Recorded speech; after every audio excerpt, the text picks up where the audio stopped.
안녕하세요. 아르테 안 소장입니다. 이번 영상은 힐스테이트 부평이고요. 주택 재개발 사업입니다. 보시는 사이트는 분양 사이트고요. 간단히 일반 사항들 볼게요. 세대수는 1409세대고요. 일반 분양이 837세대입니다. 규모는 지하 3층에서 지상 최고 39층.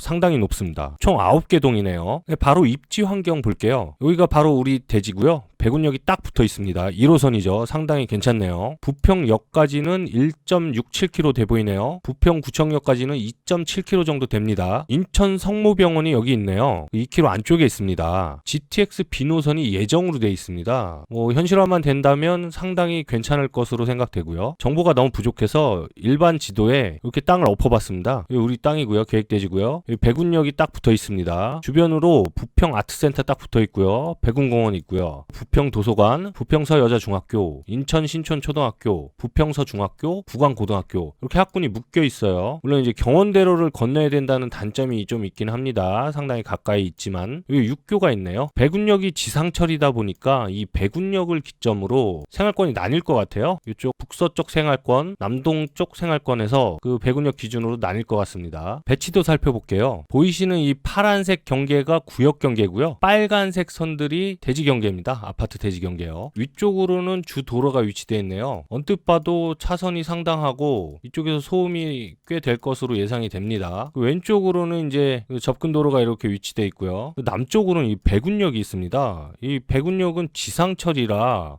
이쪽에서 들어오는 소음이 상당할 것으로 예상이 돼요. 위쪽에 있는 주도로의 소음은 비할 바가 아닐 것 같습니다. 배군역에 붙어있는 이쪽 블록들은 구역 경계에서 빠져 있네요. 전체적인 배치 컨셉은 택지개발지구에서 볼만한 이 니은자로 다 배치가 돼 있어요. 아무래도 층수가 39층까지 되다 보니 이렇게 탑상형 스타일의 배치를 한 것 같습니다. 이런 배치의 장점이라고 하면 동간의 이격거리가 상당하고 각 세대별로 거주성이 꽤 괜찮습니다. 배치는 꽤 괜찮은 것 같아요. 위쪽에 101동부터 105동, 108동은 주 도로에서의 소음이 조금 유입이 될 것 같지만 대부분 호수를 보면 측벽 배치나 후면 배치라 이쪽 주 도로에서의 소음은 크게 신경을 안 쓰셔도 무리가 없을 것 같긴 합니다. 물론 이쪽 5호 라인, 6호 라인, 이쪽 3호 라인, 4호 라인은 소음 유입이 꽤 됩니다. 소음이 이쪽에서 이렇게 들어오겠죠. 그리고 배군역, 이 지상철에서 발생하는 소음들은 이쪽을 바라보고 있는 이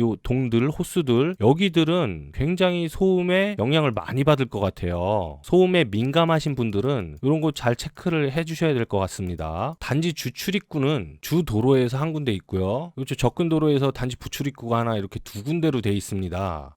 이게 뭔가요?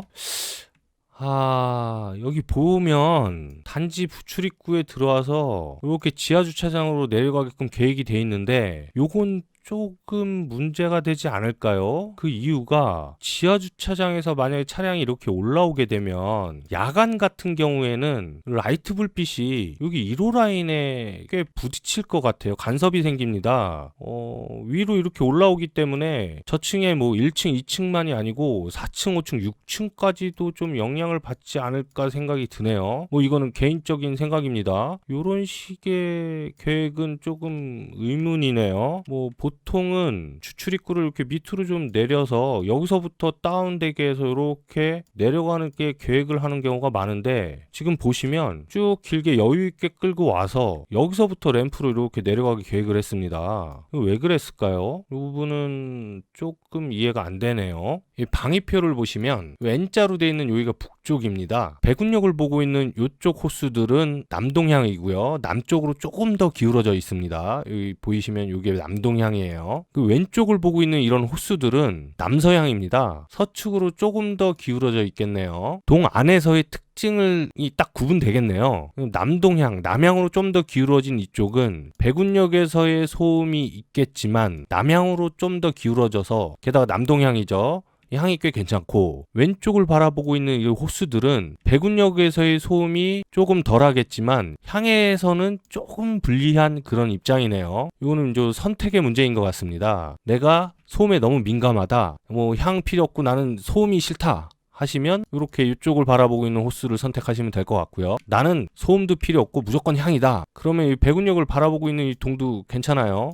좋습니다. 전체적으로 이런 식으로 좀 구분이 될 것 같아요. 배치는 택지개발지구에서 볼 수 있는 그런 배치라 공간도 넓고 시원시원하고 괜찮은데 이 남북으로 이제 통경축 정도 한두 개, 한 요 정도에서 통경축 정도 만들었으면 어땠을까 하는 생각이 좀 들긴 합니다. 물론 이제 저 공간 중앙광장 이쪽에서 이제 보면 이렇게 공간이 상당히 넓게 뚫려 있긴 해요. 이쪽은 이제 시원한 느낌이 들 겁니다. 이쪽 공간에서 보면. 그래서 그랬나요? 뭐 그런 식으로 이렇게 45도 기울어진 이쪽 축으로 해서 외부 공간들을 연결을 잘 시켜놨어요. 상당히 고민 많이 한 것 같네요. 위치별로 장단점 한번 살펴볼게요. 이쪽 101동, 105동, 108동 같은 경우에는 이 주도로에서 소음이 약간 있겠네요. 그러나 백운역 쪽에서의 소음은 꽤 멀리 있고 앞에 동들이 가려져 있어서 그런 소음은 좀 덜할 것 같습니다. 그리고 103동, 106동 여기는 이제 단지 중앙에 위치돼 있어서 뭐 물론 이쪽 코스들은 백운역의 소음이 이제 바로 들어오겠죠. 그래도 이제 조금 안쪽으로 들어가 있다 보니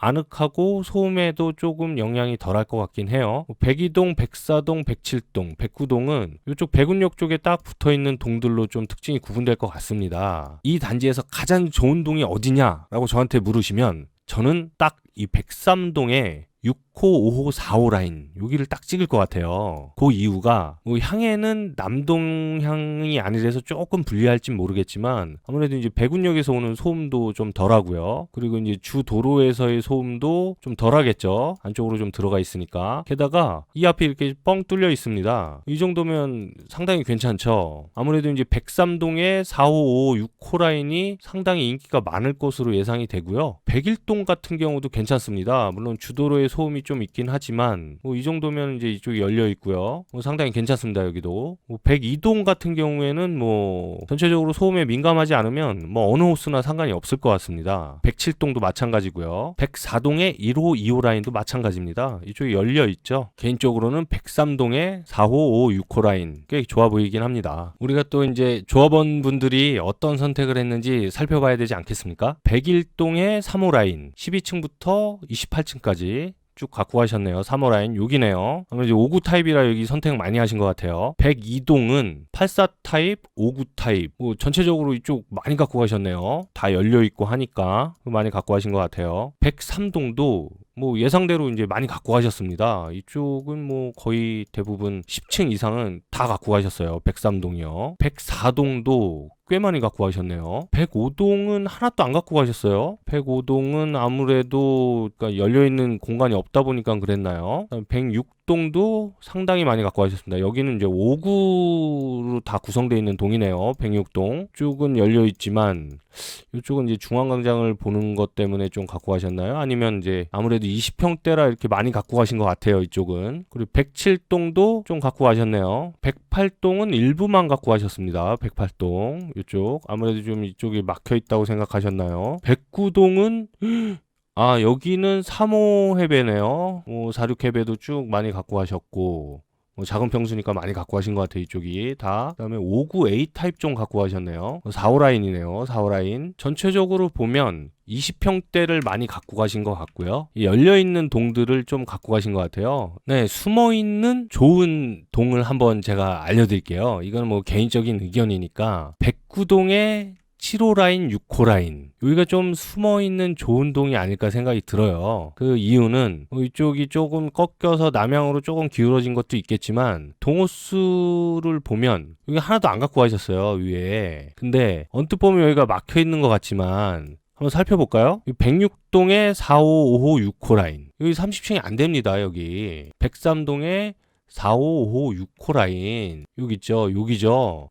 요쪽이 4호 라인 정도가 33층이고 5호 라인, 6호 라인은 29층입니다. 그러니까 여기 정도는 지금 30층이 안 되는 거예요. 이렇게가 다 30층이 안 됩니다. 그러면 여기 6호, 7호 라인에 30층 이상 이 정도 되겠네요. 이 정도 동들은 사실은 열려있는 거나 다름이 없습니다. 그런데 좀 숨어있는 좀 괜찮은 동호수라고 말할 수 있겠네요. 뭐 이거는 개인적인 의견입니다. 네, 다음은 단위 세대고요. 여기서도 늘 그랬듯이 치수가 나와 있지 않습니다. 뭐 요즘 코로나 때문에 사이버 모델 하우스만 운영한다고 하는데 그럴수록 이게 치수가 더 나아야 되는 거 아니겠습니까? 우리가 인터넷으로 물건 하나 사더라도 가로 세로 높이 모든 스펙이 다 명시되어 있는데 그 몇 억짜리 우리가 물건을 사려고 인터넷으로 지금 접근해서 보고 있는데 상품에 대한 정보가 제대로 나와 있지가 않아요. 가장 기본적인 게 치수 아니겠습니까? 이 치수가 안 나온 거 하루빨리 개선이 돼야 될 것 같습니다. 네, 그래서 제가 이렇게 치수를 다 넣어봤어요. 그 치수를 넣는 기준은 이 왼쪽에 보이시면 요 두 칸이 1m고요. 그 기준점은 이 현관문의 폭이 1m, 욕실의 깊이를 1.5m로 잡고 그 역산을 해갖고 이렇게 치수를 다 넣어봤습니다. 대부분의 아파트 스펙들이 이걸 따라가요. 현관폭과 욕실의 깊이를. 그래서 이 기준으로 잡았고요. 자, 59A 타입부터 확인해 볼게요. 총 세대수가 358세대 중 일반 분양이 165세대입니다. 조합원분들이 상당히 많은 선택을 하셨어요. 역시 20평대가 정확하게 보니까 이제 25평형이에요. 20평대가 대세인 건 맞습니다. 위치 한번 살펴볼게요. 모든 동에 다 위치되어 있습니다. 107동을 빼고요. 제 영상 중에 도면 읽는 법이 있는데 그 방법대로 한번 빠르게 살펴볼게요. 현관부터 시작합니다. 현관 있고요. 현관 들어오면 그 공용 욕실이 바로 있습니다. 왼쪽에. 그리고 침실 1, 2가 이렇게 묶여 있고요. 복도 따라 쭉 들어오면 이쪽에 거실이 있고 주방 식당이 이렇게 위치되어 있네요. 주방 식당에서 나가면 다용도실이 될 것 같아요. 여기 보조 주방 있네요. 여기 세탁기가 이렇게 위치될 것 같습니다. 거실에서 들어가면 여기 안방이 있고요. 안방 앞에 발코니, 하향식 피난구 이렇게 되어 있고요. 바로 이제 파우더 드레스, 전용 욕실 이렇게 구성되어 있네요. 전형적인 5구 포베이 구성입니다. 5구 타입부터 이렇게 포베이를 구성을 했어요. 상당히 칭찬을 해야 될 것 같습니다. 보통 재개발 지구에서 보면 그 포베이를 쓰는 게 이제 84 정도를 포베이를 많이 쓰고 59, 74 정도는 이제 포베이를 잘 안 써요. 그 이유가 이제 배치도에서 보면 배치가 잘 안 나오죠. 포베이를 쓰면. 그런데도 여기는 그 5구부터 다 포베이를 썼습니다. 상당히 괜찮습니다. 치수 한번 살펴볼게요. 침실 1이 2.7.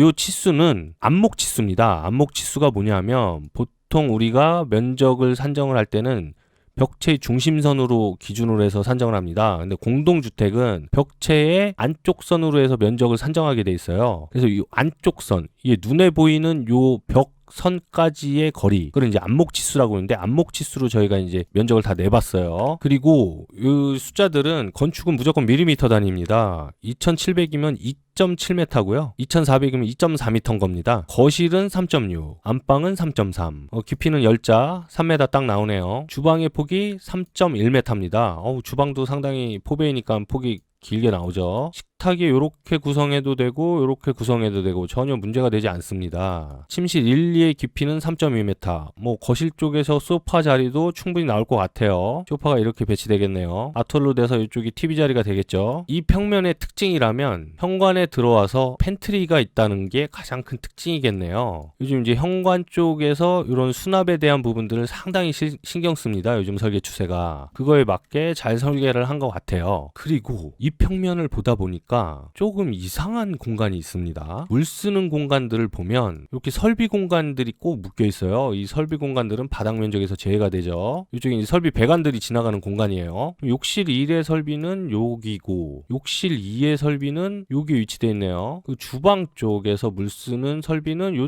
쪽에 아마 묶여 있는 것 같아요. 요 세탁기에서 쓰는 요 설비들은 여기에 묶여 있을 것 같은데 여기는 뭔가요? 여기는 왜 있는 걸까요? 요 확대해서 보면 제가 정확하게 도면을 봐야 알겠지만 언뜻 봐도 이 벽체 두께가 좀 얇은 게 구조벽이 아닌 것 같습니다. 이 공간은 나중에 어떻게 될진 모르겠어요.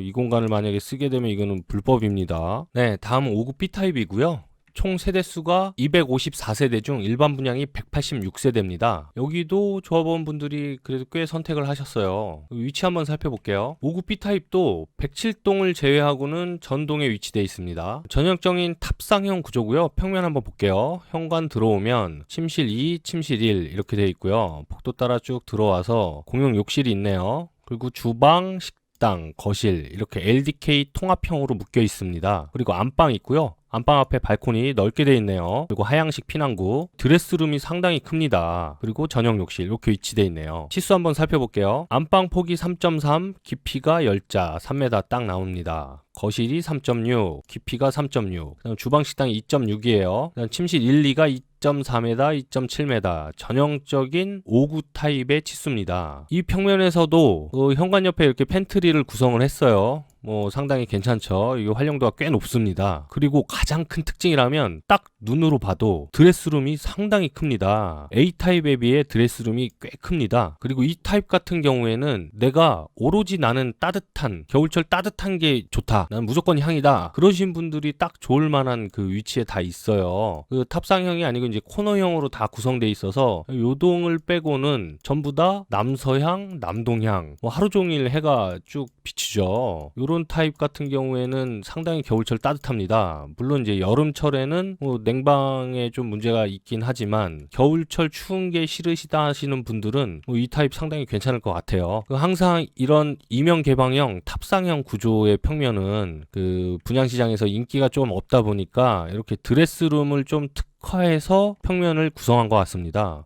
상당히 괜찮네요. 그런데 제가 이렇게 가만히 보다 보니까 조금 아쉬운 게 좀 있습니다. 왜냐하면 A타입에 비해 여기 안방 앞에 발코니가 상당히 커요. 그래서 여기를 조금 활용을 해서 이왕 드레스룸을 강조를 할 거를 좀 더 강조를 했으면 어땠을까, 그런 생각이 듭니다. 그래서 제가 한번 이렇게 제안을 해봤습니다. 여기 보이시나요? 이렇게 바뀝니다. 여기 보시면 이 안방 앞에 넓게 있던 발코니를 A타입과 마찬가지로 요 정도로 좀 축소를 해주고 요만큼을 더 드레스룸으로 쓰는 거죠. 그래서 이만큼 드레스룸을 쓰게 되면 여기 이렇게 조그맣게 파우더도 구성할 수 있지 않겠습니까? 이 파우더에서 바로 들어가게 욕실을 이렇게 뒤집었습니다. 보이시나요? 다시 한번 확인시켜 드릴게요. 욕실 뒤집힌 거 보이시나요? 이렇게 욕실을 뒤집으면 보세요. 욕실 2와 욕실 1의 설비를 요 한 군데로 다 묶을 수 있지 않겠습니까? 그러면 A타입에서처럼 약간 미스테리한 공간이 하나 생기지 않겠습니까? 요것도 나름 특징이 될 수 있으면 특징이 될 수 있을 건데 요런 부분들이 조금 아쉽네요. 요렇게 구성했으면 어떨까 하는데 이거는 순전히 제 개인적인 의견입니다. 네, 59 AB 타입을 한번 비교해 볼게요. 아무래도 확장형 설계다 보니 이 발코니 면적이 중요하지 않겠습니까? 그래서 제가 이렇게 녹색으로 칠해져 있는 부분이 다 발코니고요. 이 둘의 면적을 비교해 봤더니 둘의 면적 차이가 거의 없어요. 59 A타입이 전통적으로 항상 강세가 있는 평면이고 이 B타입은 탑상형 구조라 A타입에 비해서 그렇게 인기가 있진 않아요. 발코니 면적이 둘 다 유사하다면 사실 B타입을 고를 만한 이유가 하나 사라진 겁니다. 자, 그럼 평면 한번 둘 비교해 볼게요. 보시면 A타입의 현관 옆에 팬트리가 이렇게 위치되어 있고요. B타입에도 이 팬트리가 위치되어 있어요. 뭐 지금 B타입이 좀 더 작네요. 안방에 드레스 파우더가 이렇게 돼 있고 B타입도 파우더는 없이 드레스룸이 이렇게 크게 돼 있어요. 물론 이제 드레스룸으로 크게 한 것 때문에 드레스룸이 커 보이지만 사실 파우더룸까지 합치면 크게 차이가 없어요. 얘도 이제 만만치 않게 큽니다. 4베이다 보니까. 이렇게 되면 B타입을 고를 만한 이유가 전혀 없을 것 같아요. 뭐 전통적으로 A타입이 판상형 구조라 그 강세 아니겠습니까? B타입이 그걸 이기려면 뭔가 매력적인 어떤 공간들을 제시해야 되는데 만약에 이제 A타입이 3베이 정도였다. 그러면 이 정도 구성이면 이걸 선택할 만하죠. 드레스룸도 상당히 크고 현관 옆에 팬트리도 있고. 근데 여기서는 판상형임에도 불구하고 4베이를 썼어요. 3베이가 아니죠. 4베이다 보니까 이런 드레스 파우더 공간도 나오고 그다음에 현관 옆에 이렇게 팬트리 공간도 나오게 돼 있어요. B타입을 고를 이유가 없지 않겠습니까? 저라도 이제 A타입을 고를 것 같긴 한데요. B타입을 고를 만한 어떤 매력적인 포인트가 뭐가 있을까요? 네, 다음은 75 타입이고요. 총 286세대 중 일반 분양이 216세대입니다. 많은 선택을 안 하신 것 같아요. 위치 한번 살펴볼게요. 103 백사동, 108 백구동 이렇게 위치되어 있네요. 평면 한번 읽어볼게요. 현관 들어오면 수납장이 있고 크게 수납 창고가 있습니다. 괜찮습니다. 이쪽에 공용 욕실이 있고 침실 1, 2를 이렇게 묶어놨습니다. 거실이 있고요. 주방 식당이 있고 주방 식당에서 나가면 다용도실로 쓰이겠네요. 이렇게 보조 주방이 있습니다. 전 타입에 이렇게 보조 주방이 다 있어요. 상당히 괜찮죠. 세탁기가 이렇게 위치될 것 같아요. 거실에서 들어가면 안방이 있고요. 안방 앞에 발코니, 피난구 돼 있고요. 파우더룸이 있고 드레스룸이 굉장히 큽니다. 상당히 괜찮습니다. 그 욕실 2가 전용 욕실이죠. 안방에 이렇게 위치돼 있고요. 치수 한번 볼게요. 침실 1, 2가 다 2.7m입니다. 거실이 4.2m, 안방이 3.6m. 침실 하나 정도는 3m 정도는 어땠을까 생각이 드네요. 안방의 깊이가 12자 3.6 딱 나옵니다. 안방 공간이 상당히 잘 꾸며져 있네요. 여기 잘 짰습니다. 주방의 폭이 3.8m 상당히 넓죠. 포베이니까. 식탁을 어떻게 배치를 해도 전혀 문제가 되지 않습니다. 제가 볼 땐 6인용까지도 가능하지 않을까 생각이 드네요. 침실 1, 2의 깊이는 3.5m. 이쪽 거실 쪽의 병량도 충분해서 이 소파도 무리 없이 어떤 소파도 이렇게 배치가 될 것 같아요. 이쪽 TV 자리고요. 이 평면의 특징은 현관에 대형 수납 공간이 있고 주방 쪽에도 이렇게 팬트리 공간이 돼 있다는 겁니다. 상당히 괜찮습니다. 이런 구성. 조금 이제 아쉬운 게 조금 있더라고요. 지금 평면도 상당히 훌륭하지만 이랬으면 어땠을까? 제가 한번 제안을 해봤어요. 평면을. 이 차이가 보이시나요? 이게 어떻게 된 거냐면 기존에 요 앞에 있던 요 정도 면적을 좀 줄이고 뭐 깊이가 이제 3.5m 됐었으니까 한 300 정도 줄이고 대신 요쪽의 면적을 한 300 정도 늘리는 겁니다. 2.7에서 3m 정도. 그럼 침실 하나 정도가 폭이 한 3m 정도 나오겠죠. 두 개의 면적이 좀 유사하지만 조금 아마 면적이 남을 것 같아요. 그래서 요쪽에 설비 공간을 좀 늘려서 면적을 좀 찾으면 얼추 면적이 좀 비슷하게 나올 것 같긴 합니다. 두 공간에 이제 한쪽에 이제 수납이 있고 한쪽에 창고 형식의 수납이 있던 거를 두 개를 이제 위치를 바꿔봤어요. 다시 한번 이제 보여드릴게요. 보이시나요? 현관 쪽에 팬트리 공간 변화와 이렇게 하면 주방 쪽에서도 이 팬트리 공간을 조금 여유 있게 뽑을 수 있지 않을까 이런 생각이 듭니다. 이 정도가 어땠을까 하고 한번 제안을 해볼게요. 네, 다음은 84 타입이고요. 총 404세대 중 일반 분양이 262세대입니다. 이것도 조합원분들이 생각보다 많이 선택을 하셨어요. 그 위치 한번 살펴볼게요. 101동, 103동. 여기 있네요. 103동. 제가 개인적으로 가장 좋을 것 같다고 생각했던 바로 그 동위치입니다. 다음 102동, 105동, 107동 이렇게 돼 있네요. 평면 한번 읽어볼게요. 현관부터 무조건 시작합니다. 현관에서 들어가면 이쪽에 창고형 수납이 있고 여기 수납 공간이 딱 있네요. 신발장. 그래서 현관에서 들어오면 공용 욕실이 있고 침실 1, 2가 이렇게 묶여 있습니다. 들어오면 여기 알파룸이 있습니다. 역시 이제 84 4베이가 되다 보니 알파룸이 있고요. 알파룸이 꽤 커 보여요. 거실, 주방, 식당. 주방, 식당에서 나가면 다용도실로 쓰이는 발코니가 있고 세탁기가 이렇게 배치될 것 같아요. 여기 보조 주방 당연히 있고요. 거실에서 들어가면 여기 안방이 위치되어 있고요. 안방 앞에 발코니, 그 다음에 피난구. 안방에서 이렇게 들어가면 전용 욕실 이렇게 구성되어 있고 드레스룸, 파우더 이렇게 구성되어 있습니다. 치수 한번 볼게요. 안방이 폭이 3.9m, 거실이 4.5m, 2.7, 3m 이렇게 되어 있습니다. 안방 깊이는 12자 3.6m 딱 나오고요. 주방이 3.5m입니다. 74에 비해서 조금 폭이 부족하네요. 대신 이제 여기 알파룸 폭이 2.4나 되고 상당히 이제 알파룸이 커요. 이런 거는 상당히 괜찮죠. 지금 여기 홈페이지에 보면 여기 옵션들에 대한 제한이 잘 안 나와 있어요. 아직 홈페이지가 이제 완성이 안 된 건지 제 생각에는 이 알파룸이 주방 쪽에서 쓰는 다용도실 개념, 그 다음에 거실 쪽에서 쓰는 어떤 팬트리 개념 이렇게 해서 구성이 되면 어떨까 생각이 드는데 실질적으로 이제 유상 옵션에서 어떻게 될지는 저도 잘 모르겠어요. 지금 아직 오픈된 게 없더라고요. 전형적인 4베이 84 타입에서 알파룸이 좀 더 커 보입니다.